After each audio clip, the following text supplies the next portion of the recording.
Welcome back to a brand new episode of Private Parts with me, Liv Bentley. This is the podcast where nothing is off limits. Make sure you subscribe, like, follow us wherever it is that you get your podcasts, and you can also watch every glorious episode on our YouTube, which is at Private Parts Pod. Today, I have a very special guest joining me on the sofa. It's the one and only Rosie Nixon. Now, for anyone who isn't aware, Rosie, bit of background, what do you do? What did you do? So, yes, I'm a career reinventor, so I've changed things up in the last few years. But before that, I had a long career in the British media, latterly as editor-in-chief of Hello magazine, where I worked for a huge part of my career, 16 years. I mean, that's amazing. Previous to that, worked at lots of women's glossy mags, including Grazia for 2 years, and that launched in the UK, Glamour, Red magazine, one called New Woman, which you probably don't remember, started off in teen mags. So you always wanted to do journalism? Was it like a burning... Well, when I was at university, I had a tutor. I did history at uni in Brighton, at Sussex Uni, and I had this tutor called Carol Dyehouse, and I remember that she also wrote for Elle magazine and Marie Claire, and I slightly idolised her, and it was a very sort of feminist, left-wing uni, and I actually majored in the history of fashion, which I didn't even know that you could do, but I did my dissertation on the history of the corset. It was fabulous, was really into it, and I kind of admired her freelance gigs in mags, and that sort of spiked my interest, I think. But my first magazine job was as editor of Barbie magazine. Oh my God. So but editor straight away is pretty good. Yeah, well, I worked in children's publishing before that. From the unpaid work experience, there was no nepotism. I literally worked my way up from getting a foot in the door, working there for free whilst working in a pub to earn my money in Brighton. Can people still do free work experience? Is that still a thing? Or do you have to get paid? I think there's a minimum wage requirement now. Yeah, I didn't get travel or anything covered. Nothing. And then I remember my first salary when I got the job of editorial assistant was £10,000 a year. That is mental. I always had to supplement it. So obviously my rent was pretty much everything I earned like that month. And then I kind of just sort of grew bit by bit, and I applied for that job at Barbie because I'd had then a couple of years working in children's book publishing, combined with my passion for the history of fashion, which I sort of somehow managed to kind of tie into my application. And I applied through the Media Guardian, which was where you looked to see media job ads at the time, before the internet really. And I applied for that job, got an interview, went back up to London, which is where I'm from. So I was sort of wanted to be back in London from Brighton, and kind of got the job. That's amazing. And loved it. And loved it, and used to write stories about Barbie and Ken every day and do photo shoots with the dolls. That's actually really cool. Yeah, I still got my Barbies from my first cover. Really? So we'd have a hairdryer out and be blowing their hair out. And, oh my God. You know, so I kind of just grew up with my magazines, with basically. Barbie. And then after that, where did you go? I went to Bliss magazine, which is a teen magazine. Yeah. And actually, before that, I went to a magazine called Go Girl that was a startup. That still goes. Does that was it? for sort of tweenage girls. Yeah. And that was a new launch by the same publishing house where I'd worked with Barbie. So I went to there, and then I went to Bliss magazine at a time when there was Bliss, Just 17, Sugar. Do they still exist? I don't know, actually.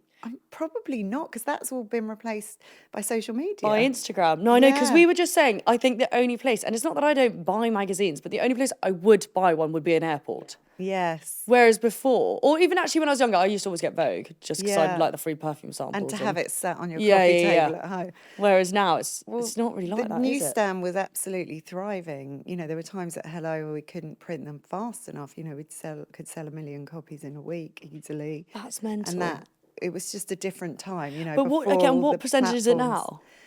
I don't know exactly what their sales figures are, but it's a smaller part of a publishing house, you know, because obviously you're available to your audience pretty much 24/7 on all digital platforms. Do you think it's quite sad that it's not a... Well, yeah, I mean, there's something lovely about print, but I think it will always exist. Same with books. When the Kindle came out, and, you know, it happens with every refuse form to have of a media. Kindle. Well, I had a Kindle, and now I've gone back to books. Yeah. So I think it depends what you feel like that day. Oh, I just like having the collection of ones I rarely read, and then I have not that. The main one's actually Alan Carr's quit smoking. I forgot about 3 of those ones. Yes. But I think also as we're on our screens so much, I really like having a physical book 'cause it takes me away from that. It's a different experience. Right. Sorry. Okay. Sorry, my brain's just not working with me today. Hello. So when you started there, what was your first position?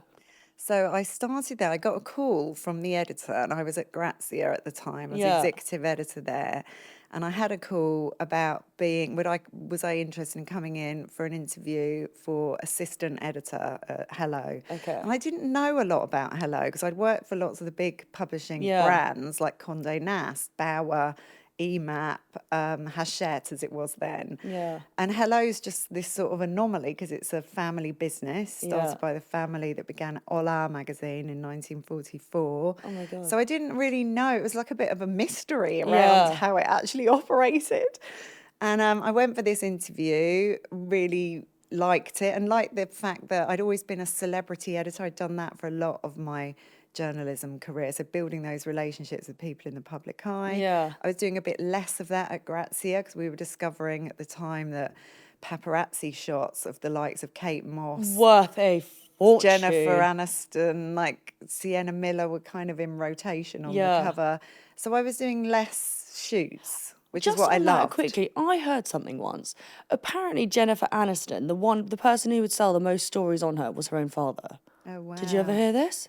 Don't know. Imagine how shocking that was. Gosh, but no, I bet that was. But see, even that now, pap shots, are they even worth anything? Yeah, but I mean, it's a very different landscape. You know, for a while, the paps were pretty lawless. You know, there was almost a bounty on the head of certain people because they could sell them for a huge amount of money to the tabloids. Do you remember the News of the World used to come out on the Sunday with a scoop pretty much every week that would involve a set of exclusive paparazzi pictures? Was there a time, who would have been sort of worth the most in terms of not catching them out, but sort of pap shots in that era? I think, anybody it could be if there was a strong story attached to it. So it was a very different time. I mean, you remember Fergie and the toe sucking, things like... Oh, no, don't. Or the outing... I mean, it was kind of horrible, very grubby. In a not weird the world way, I was in. That's sort of like laughable, whereas now it's like carnage and it's just sort of like, it's almost like a death trap. Like people are waiting for something terrible to happen. Well, although there are so many more restrictions and a code of ethics around the media and paparazzi shots... Because do you think now that that's slightly gone out the window? I feel like it's a free-for-all. Do you? A little bit. No, I mean, it depends what you read. It's like, at Hello, I felt that our own code of ethics in terms of a publication, and you have to really think about this when you're an editor, like where do you sit on that scale?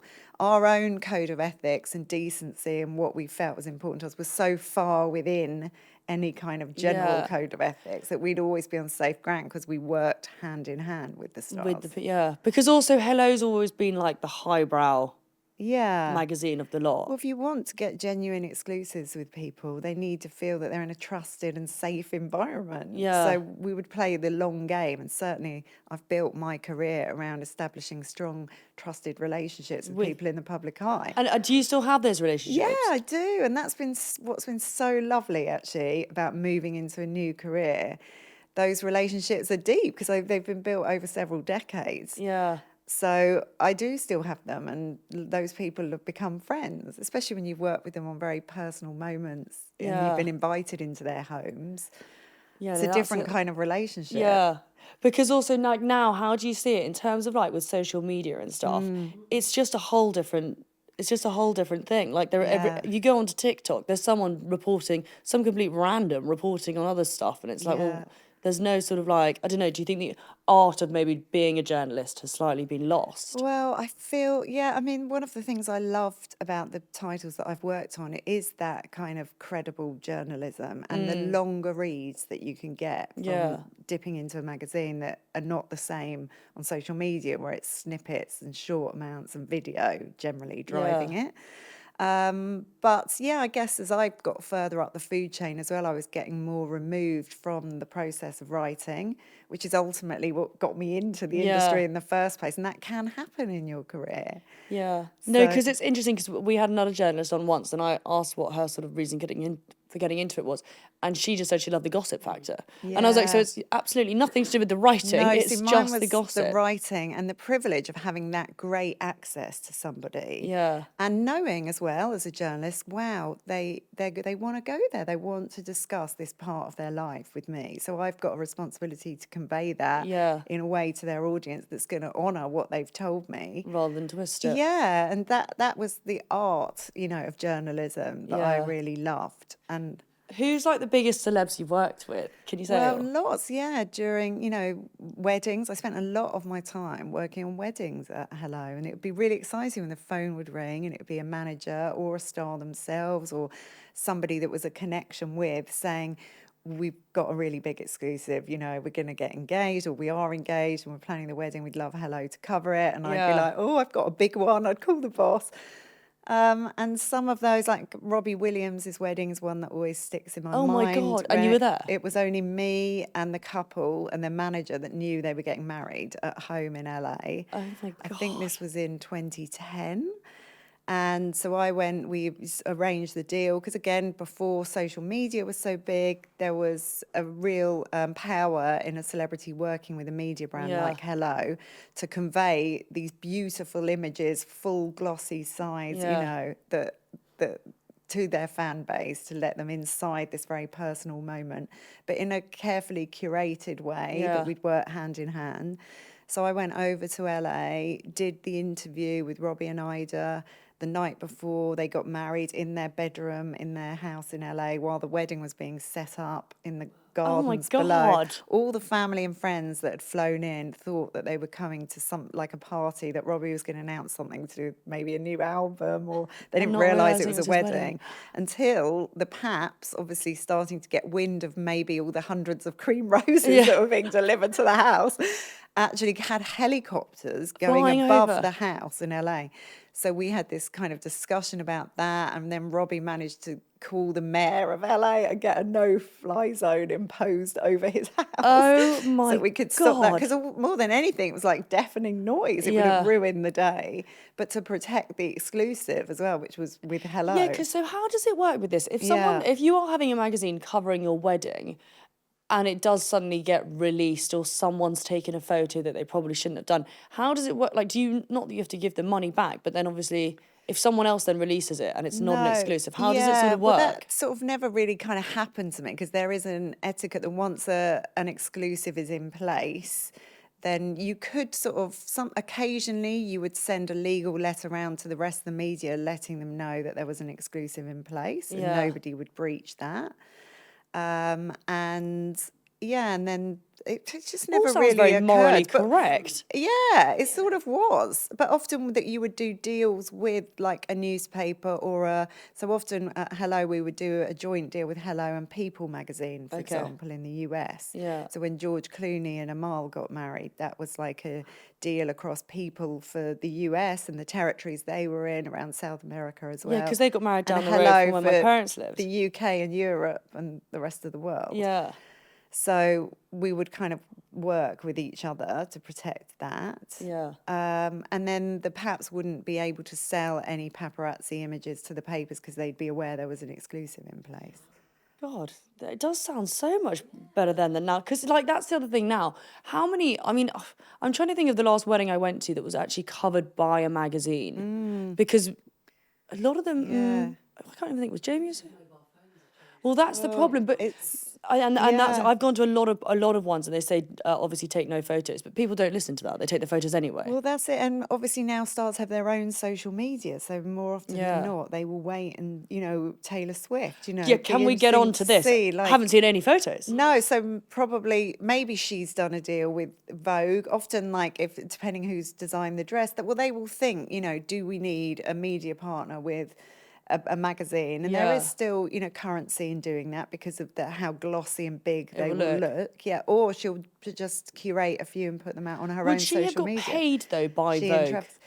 No, not necessarily. Not necessarily. No. I mean, it depends. There was no, I mean, all those rumours that Hello would pay $1 million for this and that are just not true. Yeah. How could a brand sustain that? You know, Yeah. it's just No, ridiculous. because like, how much money would like Hello or something have paid for, say, Robbie Williams exclusive? Yeah, well, all the, you know, I'll never talk about the fees that were Yeah, paid, yeah. but often it would go to charity as well. The star doesn't actually need that money Yeah. and wants to do something. So often it would be credited the charity that a donation had been made Sounds to. like you worked in such a nice era of journalism. Like, Well, this is I was very proud and protective of our kind stance, you know, Yeah. and that actually came about from very early in my editorship, appearing on the Leveson inquiry, which you might remember. Yeah, was Lord well, I Leveson's. just saw Harry was over here. He's over here Yes. now. Yeah, actually, with the same barrister that was involved with the Leveson inquiry, and that was an investigation into the practices and the code of conduct and moral ethics of the press, because it was lawless, and that was in some areas, and that was instigated by the phone tapping. Do you remember the Millie Dowler, which was horrific? Do you think there's an breach element of privacy. any of that still exists? Not in any fields, you know, that I've ever been in. Yeah. I don't know. I mean, I've never worked in the tabloids. I've always loved the glossy magazine world. And for us, you know, the only way forward really has been working closely hand in hand with the stars. But that doesn't mean to say we can't ask the difficult questions in an interview. You know, we've got a duty to convey an appealing and an interview that addresses sort of key news stories with a star. Otherwise, our audience expect that from us. Yeah. And we practice credible journalism, but we can still do it in a kind, trusted, safe Without environment. stitching people up. And certainly that's how I felt during my editorship of Hello. No, because we used to sometimes work with certain journalists doing Chelsea, and I remember doing interviews. And these articles would come out, and I was like, well, I definitely didn't say any of that. And then, like, completely twisted. Yeah. And now I think people are slightly scared of journalists. Your area is obviously incredibly different, but, like, the sort of clickbait headlines or, like, all that rubbish is just... Well, I know. And to be honest, that was part of me thinking, I'm just ready for a new chapter. It just wasn't... People say, do you miss Hello? And I think, well, no, because I feel really glad that I did it in that time. Yeah. And that's when I really, really loved it. And it's changed so much, you know, not Hello, but like the whole industry, you know, the way it is. It's digital first, generally. And so I kind of went back to writing books and doing the thing that I really that's what you do now, full time? Well, I'm an author, but I also retrained as a coach. You know, I came very close to burnout at Hello, that running on adrenaline. Oh my God, I bet. But I think through the course of your career, and you'll all experience this, you know, as you get older as well, you realise your identity, and you've been doing something for a really long time. Yeah, it becomes a whole part becomes of your your... identity. And then I was looking down the barrel of turning 50, which I turned last year, and you think, I just feel like I've evolved. I don't know that I want to sleepwalk into the next decade. I'm ready for something new. And one of my favourite phrases has always been, you have to know when to leave a party. Yes. And that stood me well when I was at Hello, going to parties. And just throughout life, I just think you have to know when you're ready to take ownership of moving into a new chapter. It is hard, though, doing that, because sometimes is. you get very, not complacent, but I think it's when you do something for so long, you're so used to it. Like when I left Chelsea, because I did it for about 10 years, I had this sort of bizarre personality crisis. And I was like, I don't even know who I am anymore. Like, am I this aggressive person who shouts at people, or am I quite chilled? That's it. Didn't know. Well, you can become sort of divorced from who is the real me, as we were sort of saying before about how, you know, I didn't go to Ascot this year, and kind of lots of the society stuff that I used to go to year on year. I mean, Did you enjoy it, though, when doing all the events? I did, and it is, you know, a lifestyle. And I'm lucky in that I still have some of that lifestyle, because I've got those deep rooted, but I can dip into it when it feels aligned with what I actually want to do. Yeah. Rather than just doing it for the sake of it, because it's what's expected of the job. Yeah. So what did take time to reconnect with who I really am and what's important to me, which is why I'm such a, you know, I trained to be a coach, and coaching was so transformative. So when you say for me. coaching, what do you mean, like life coaching? Yeah. So I kind of, storytelling really is at the heart of what I'm about and what I do and my love. And actually coaching talks to me in that way as well, because it's really about questioning the narratives that you might have told yourself about yourself for a really long time. Your brain's a terrible thing. Yeah. Terrible but that maybe person up aren't there. true anymore, Yeah. you know, and so you want to start getting curious about them, questioning them, perhaps writing a new narrative. Yeah. That's more aligned with who you've become now, because I think we evolve as we go through our lives. How hard was it for you to go from doing hair? Like, did you have a year of like transition period? Yes. Yeah. None of reinvention sort of doesn't happen overnight, and it has to be rooted in the realities of your life, the financial reality, the kind of identity shift, but really taking time to answer some big questions about life can be so transformative. Like, you know, I had to sort of ask myself, well, what does success actually mean to me now? You know, is it about having a job title, you know, or is it being more aligned with what my values are for the next chapter of my life? Yeah. What matters most to me in life? And I'm a mum as well, and I felt that constant conflict between not being around at home as much as I wanted to be, and they're going to grow up and leave home, and these are the days. Yeah. Actually, I've got that on a post-it note on my computer, the words, these are the days. Yeah. It's not about what's happening next or the running around and the endless meetings. It's now. Yeah. I think sadly we live in like not a society, but everyone is always on to the next, on to the next. Yeah. Like, and I've noticed it a lot with sort of like some people I hang out with, like they get married, then it's the baby, then it's this, then it's that. And there's no like actually just like taking it slow and enjoying what you've got at the moment. Well, the pause is so underrated by society, by organisations. And I, you know, was forced to have a pause because I'd got myself to a state where I was suffering from chronic exhaustion and I was tipping into burnout, and a doctor actually signed me off work for a period of 6 weeks, which isn't a huge amount of time. Like, it wasn't full burnout. Yeah. It's debilitating sometimes for people for months. But that was a real wake-up call of, okay, I think this isn't working for me anymore. Yeah. And I think at the root of that isn't just the physical symptoms of being tired and your nervous system, but it's actually a misalignment with what you want from your life now. Yeah. And so that takes coaching as well as the ability to regain your physical strength and take better care of your well-being. I think I need a bit of coaching. Yeah, it is hard. I'll coach Coaching, you. therapy, can you? I need it all.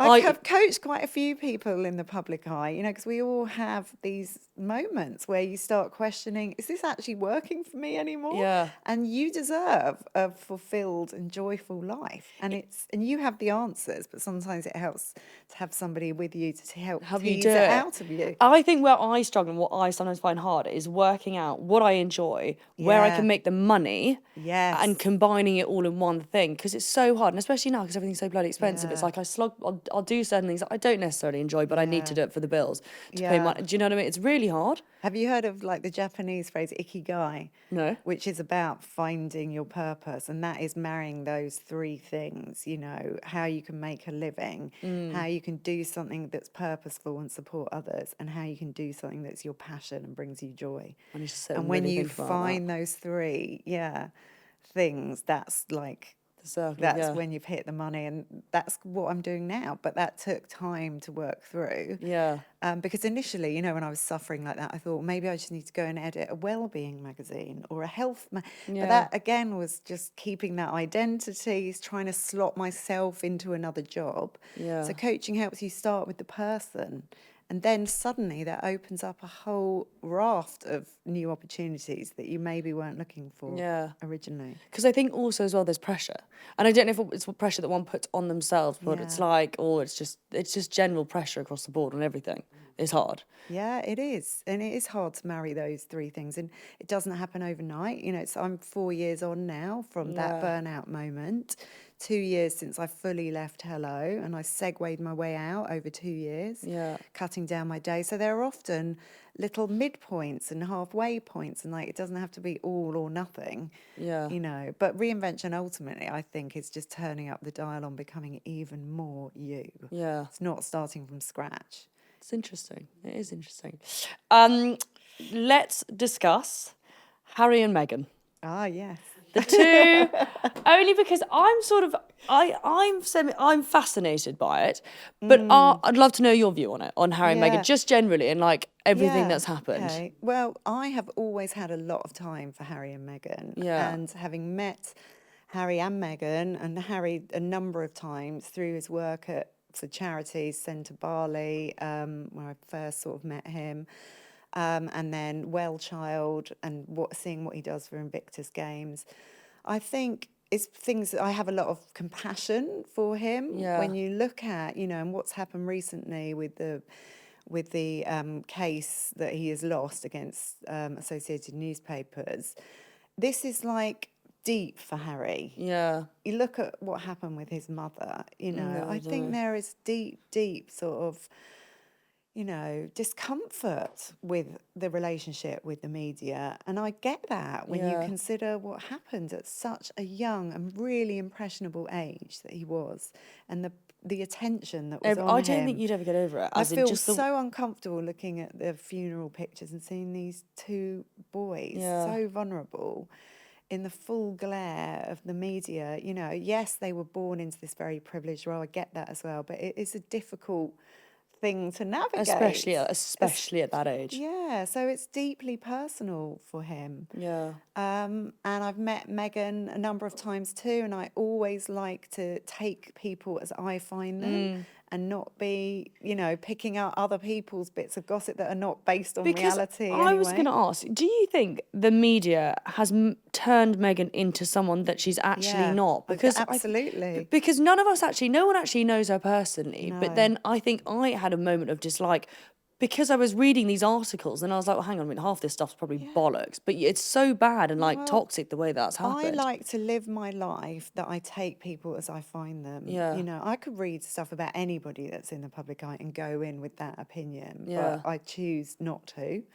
And it doesn't impact my life in any big way, So that's that's the lens through which it enables me to have a joyful and happy life. So that's the lens. No, it's bad though, because we shouldn't all believe it. I find myself sometimes scrolling through articles and then I'm like, hang on a minute, this could all be utter bollocks. Like it is bad. Yeah, it could, and it's playing out so publicly, and I'm sure that there are regrets on both sides the way that things have gone, in the full glare of the public. I'm sure both sides would probably do things slightly differently if you could do it again, but hindsight is a great thing. And I just hope one day that there is a reunion. You know, that would be lovely to see, because at the time when I remember doing Hello covers about the Fabulous Four, when there was so much strength in William and Harry and Kate and Meghan, and they were kind of felt like they will come back together again? I don't know. I think that rift is very deep. And I think these things take a lot of time often, and obviously they live in different continents. Because all the stuff between Kate and Meghan, is there like a huge amount of truth behind all of that, or was this something minor that happened and blown up? None of us were there, and so it's become rumour, and she's never confirmed or spoken about it, which I think is probably a good way to be. Definitely. Well, actually, no. What is your honest opinion on this? Say someone gets caught up in something, or something's revealed, they've done something bad, and the press write about it. Do you think they're better off, whoever it's about, to say nothing and ignore it, or to now use something like Instagram and address what's happened and say, this has happened, I'm sorry, let's move on? Well, I think it absolutely depends what it is. And I do think that owning your mistakes is a really good idea. Yeah. And now there is the ability to do that. And I do think people in the public eye should be held accountable, and that's why we have the freedom of the press and a really strong commitment to credible journalism in the UK. We're known for it globally. Do you think in the UK we're slightly more aggressive in terms of press stuff than other countries? I think certain areas of the press, I don't think it's anywhere near what it once was. Really? With that tabloid, I'm thinking of the News of the World. Yeah. And the phone hacking scandal was really horrific, and very innocent people's lives were ruined by that. And there is a certain level of privacy that everybody should have. Did any of the celebs get compensated for anything? They did. Yeah, lots of compensation. I actually need to, there's a documentary I want to watch about it with the Sienna Miller one. Yes, and I think that was right, because you have to defend your right to privacy. Yeah. And people have a right to privacy in lots of areas of their lives. Like, I mean, I'm thinking of, the Princess of Wales has never confirmed what cancer she had. And, like, why should she have to? I know, but the public feel like they deserve answers, which I Yeah, always think is a bit weird. it sometimes is a fine line between judging what is in the public interest and what isn't. Yeah. But I think, again, as an editor, you have to think about your own internal code of ethics and where you sit, and then where that is going to sit for the publication that you edit. Yeah. Because there's a lot of responsibility on the editor's shoulders. I mean, you're the one that could go to prison for, like, breaking any laws or, Terrible thing. or end up in court, like lots of the editors have. Because when, like, I wonder, with when Caroline Flack sadly died, if any of those journalists go to bed at night going, God, I had a huge part to play in all of that. Oh, yeah, and that is on your conscience. But do you think they have a conscience about it? I don't know. Like, some probably do, and others maybe don't so much. I mean, I'll never forget sort of during the Leveson inquiry, which was a nerve-wracking experience as a new editor, being Lord Leveson requested 3 editors in the British media to go and give evidence from a magazine's perspective. And I was, subpoenaed and was one of them. And also, as was the editor of Heat magazine and OK. So the 3 of us were sat there answering questions about ethics. And I remember, there was one set of pictures he questioned me on that we'd put on the cover of Hello, which was the then Duchess of Cambridge, Kate, going on holiday, climbing the steps of a plane with baby George. Yeah. And I argued that it was in the public interest to see the future king going on his first holiday. Yeah. That was a milestone that our audience would want to see. But in publishing that set of paparazzi shots, we had our own internal process that we would go through to check that there was no harassment during the taking of those photos, like she hadn't been followed by somebody, on a motorbike taking images, which then we wouldn't run them. And we would contact the palace and speak to the representative there who could check out the circumstances and effectively tell us, if there was a reason that they saw that we shouldn't publish those photos, then we wouldn't do it. That's how we operated. But in other areas of the press, they may have taken a different view. Do magazines work privately with specific PAPs, or is it just a PAP generally that gets a photo and then almost goes to the highest bidder? Yeah, well, often they would work with an agency. I think there were lots that worked individually as well at a time. Yeah.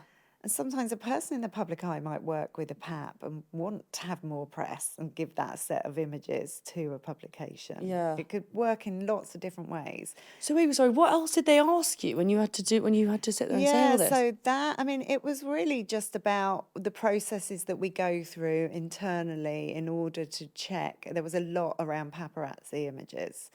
So there is now sort of, there is like the Press Complaints Commission that is a body that protects the ethics around publishing images. But our own code of ethics and my own sat so far within that anyway, it wasn't a huge issue to us. And we were there to work with Lord Leveson to inform them about the way it kind of works and the practices that we used. But I think things did need to change, and now which is why this recent case with Harry's been so interesting in that, that completely, obviously the judiciary is totally independent and they made that ruling because there is an interest in what people in the public eye are doing. So wait, and now they that have to be held accountable in some way. Yeah. Yeah, no, that is true.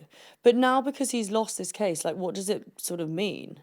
Well, he could appeal it. I think he has a certain number of days in order to appeal it, or he may not. He may just decide, look, I need to lay this to rest. Yeah. But I think, it goes deep for him. But he's now put the focus on being in Birmingham and promoting the Invictus Games, which is really close to his heart as well. Yeah. So, I'm sure his reasons are deeply personal. Yeah. I do think it's fucking nuts how like they are the most. I don't know. There's always something about Harry and Meghan, isn't there? Just constant stuff. Yeah. It is. Because what do you know, actually, that was what I was going to say. I remember we were filming Chelsea, it was lockdown, and we all watched the Oprah Winfrey documentary. Yeah. And that now is still getting nitpicked for certain things I know. that she said. Yeah. Yeah, and I wonder again if they had that choice again, would they do that? But I think they wanted to set the record straight, but then that's a very difficult thing to do, isn't it? You open a whole other can of worms by doing that. It's a lot. I do think less is more in general. Yeah, I agree with you. I agree with you. Yeah, who never complain, but never Kate explain. Moss as well, okay, prime example, which I actually don't think is fair on her. I don't know if you saw recently, she was at a fashion show and someone had, or a couch show, as an in the sort of audience or whatever viewing it, someone had released a video, but they sped it up and then said Kate's back on drugs again or something. Oh, God. And you're like, my God, after years of her, because I think she's sober maybe, or I don't know, whatever, either. To then do that, and it's suddenly that then goes viral. And the manipulation of images. That's the other thing now with like AI and all of this stuff. Yeah, well, I think again it feels a bit like the Wild West. And I think we're going to look back on this time again. I think more sort of restrictions and things will come into place. Yeah. I hope so. It's always that time when a new tech kind of comes through and nobody knows quite how it's going to impact our lives and how to adapt to it, but it's not going anywhere. Same with the kids. Because do you worry about it for your kids? Yeah, absolutely. I'm so glad that this ruling has been made, banning social media for under 15s, because it's really hard to police as a parent. And I think that takes the onus off a bit. But we will look back, my 12-year-old, who's now sort of had access, not to social media, but YouTube Shorts, things like that. What? The obsession with YouTube. I know. But again, that's like another social media, because it's just bigger. Swiping through. People are obsessed. Things. Yeah, but you can age restrict it, but you're still not entirely sure what they're watching. And it's unfortunate because they've been the guinea pigs in all of this. So I'm so glad it wasn't. And actually, my son, was glad that it was brought in, so because they know where they stand now. Yeah. Because some parents were allowing, others not, and it was really hard to control. Because you don't want our kids also to never have exposure to kind of just life. Like I felt like, when I was a kid, we kind of made a lot of mistakes. We were just out. Our parents didn't know where we were. Nobody was filming it. Yeah, but it was like we learned so much about life through pushing boundaries. Not sitting on the phones. I think it's really sad. Yeah. And I also think, and this is not that I've got the best personality out there, but I've met a lot of people who, that younger lot, and their sort of social skills are slightly extraordinary. And I think it's because they just sit on the phones the whole time. They sort of lack, not conversation, but it's just a bit different. But the part of their brain, the prefrontal cortex, is not developing as well, because they've not had to interact with people, in the same way as we did. And that is terrible. Yeah. No, it's terrifying. It is terrifying. Okay, let's get on to the pro method. What does this mean? So it is the book that I was looking for when I was questioning what's going to come next, and felt very sort of defined by a career I'd been in for a long time, but tipping into burnout, feeling exhausted, feeling like I wanted to explore other things in my life. Also perimenopause, which is a stage of life that hits kind of in your late 40s. It's definitely having an impact, but was just another one of the things on the list of stuff that I'll sort out at some point, but never had time to do. Yeah. And it all came to a head for me one morning in October 2022, when I woke up in a London hotel room, having just hosted a big event for Hello. It was on the back of the Queen passing away, so it had been a really busy time. Yeah. For the title, I'd worked most evenings, weekends, putting lots of special editions, books and things out, then gone straight into hosting this event. And then woke up to my phone just exploding as usual, felt totally, utterly behind on all the emails, all the copy, all the stuff. Yeah. Diary was packed. And then I saw 2 missed FaceTime calls from my kids from the day before that I hadn't even noticed until then. And I just thought, I can't do this anymore. Yeah. And I wanted to throw my phone out of the window. And I just instead threw it on the bed and kind of didn't throw it out the window because my life really would actually collapse.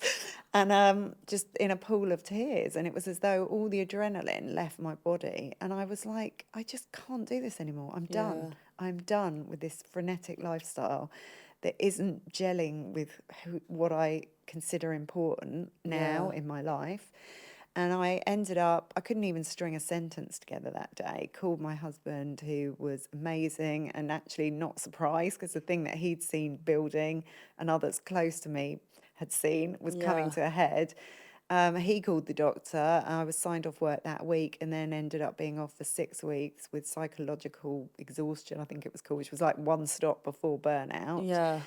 And that was a massive turning point of I've got to address that little voice in my head telling me things aren't working the same way, but that we push the right way, but we push that voice aside. How long do you think prior to that it had started happening? I think at least a year, maybe even 2, like starting to think, I just don't know if I care about this so much anymore. I don't know if I want to be constantly keeping up with royal and showbiz news and getting Daily Mail online alerts and constantly on my phone and feeling like a fifth emergency service when I'm just editing a glossy magazine and I'm always on and I can never get away from it because the responsibility stops with me over the editorial. Yeah. And maybe, you know, I don't blame sort of the magazine or even the culture. You know, perhaps I wasn't as good as delegating it when I took it all on. So perhaps it was a lot of things. It can feel like a perfect storm. But, being a journalist, when I was signed off work for that time, and we'd also moved house, left London, gone to the Surrey, and were doing up a house. I had builders everywhere. That was just another thing. Young kids, couldn't keep on top of. Felt like I was flying, you know, very close to the wind constantly. Yeah. Always had my trainers in my bag to run to the train station. I don't think I ever walked into a train station for like years. Yeah. Going backwards and forwards and out, and then feeling guilty that I'm not, you know, either not out in the evening or not at home. I just couldn't manage it anymore. And that was mostly, I now know, because my values just weren't aligned with what I was doing. I think there's a difference between being busy and being stressed. You can be, I feel busy and that my life is full now, but I know I'm aligned with my values, so I can handle it. So being a journalist, when I was off work for that time, I spent a lot of time when the kids were at school sort of walking around the countryside trying to figure out the meaning of life, asking myself some of those big questions like, what is this life for? Like, what do I actually want to create? What does success mean to me? Journaling on my phone, buying all the books on burnout, as you do when you're going through something. You just want to inhale everything that might help you, give you the answers. But felt a lot of them, you know, were written by men or talked about systems and kind of just didn't really relate to me and my life as a modern midlife woman and all the things I was juggling. So I then started to do the research into the neuroscience behind it, like what is actually happening to my body. And it was a wake-up call to realise stress lives in the nervous system. It's not like a separate entity. Often we think of our physical health. I think, well, I've always exercised and eaten well, and but do you I'm think healthy, women get it differently to men? I think when perimenopause comes into play as well, that adds another layer. Another treat to look forward to. Yeah, and actually a lot of those symptoms are very similar to stress, like feelings of anxiety and overwhelm. And, you know, I wasn't sleeping well. I was, you know, taking melatonin all the time, which I was reliant on to sleep. I kind of knew in the back of my head this probably isn't great, but I haven't really got any time to go to the doctor, so I'll just muddle through. And I think for a lot of women, that is the case. We think, oh, I've just pulled myself together and get on with it. Yeah. And on paper, half of me felt ridiculous for thinking, oh my God, it's like I just edit a glossy magazine and here I am in a luxury hotel room saying, my life is falling apart. This is ridiculous. I should just pull myself together and carry on. Yeah, but then when you really tell yourself every single thing that's going on, and if you explain it to someone else, they'll go, my God, you're juggling a lot. When we don't talk to ourselves as we would do a friend, do we? Like, hit the nail on the head. The amount of times I tell myself to get the fuck on with it when I know I actually just really can't get on with it. And that prevents so many women, I think in particular, like from seeking the support that they need. That feeling that, well, somebody else has got it worse and will actually maybe it's all right. Why do we tell ourselves that? Because I know people, I do appreciate there are people who are like really sick or have so much other stuff going on, and I'm always like, God, you're so lucky you got your health. I know. And I always tell myself that,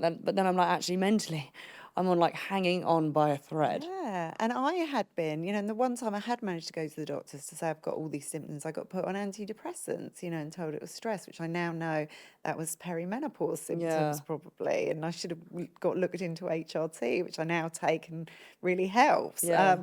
So support is out there, but sometimes we are so busy, we don't prioritise a moment to just stop and take stock. Yeah. So through doing all of this research and also into the science of what was going on in the nervous system, and you can't calm your body or get out of chronic exhaustion through thinking yourself calm. It has to come from your physical body and calming the nervous system. And that can be as simple as like a breath, you know.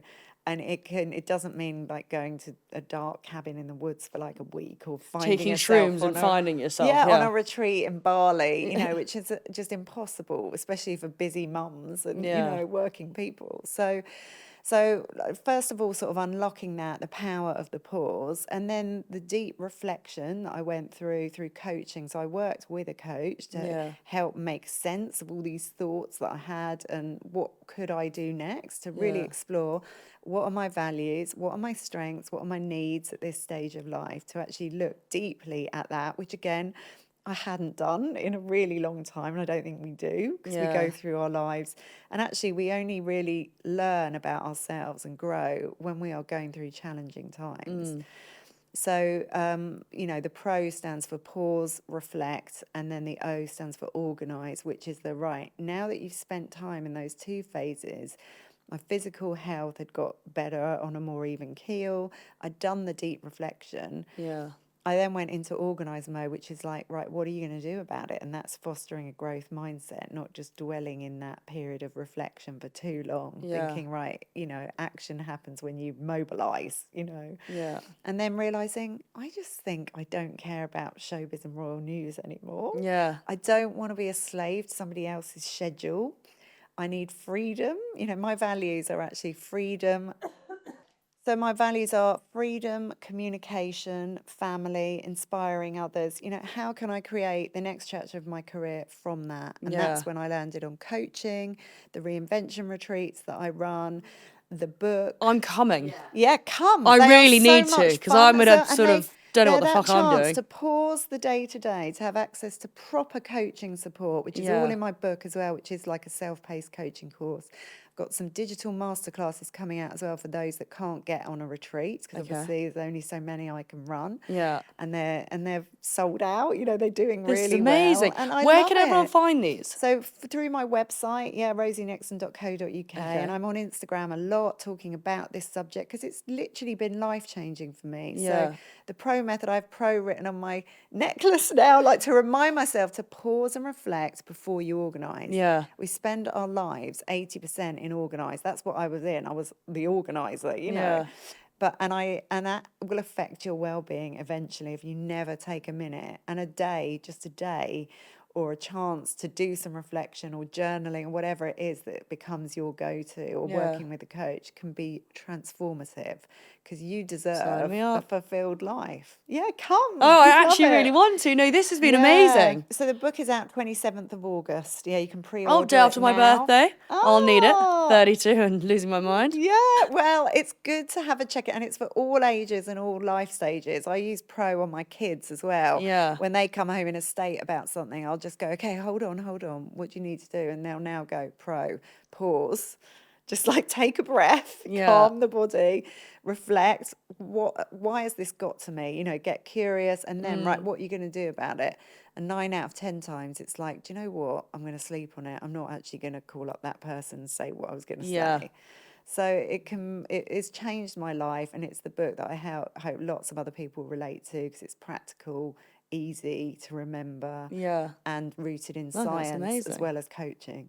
I think it's amazing. Well, thank you very much. This has been incredible. Good luck with the book, and I'll see you on one of your retreats. Yes.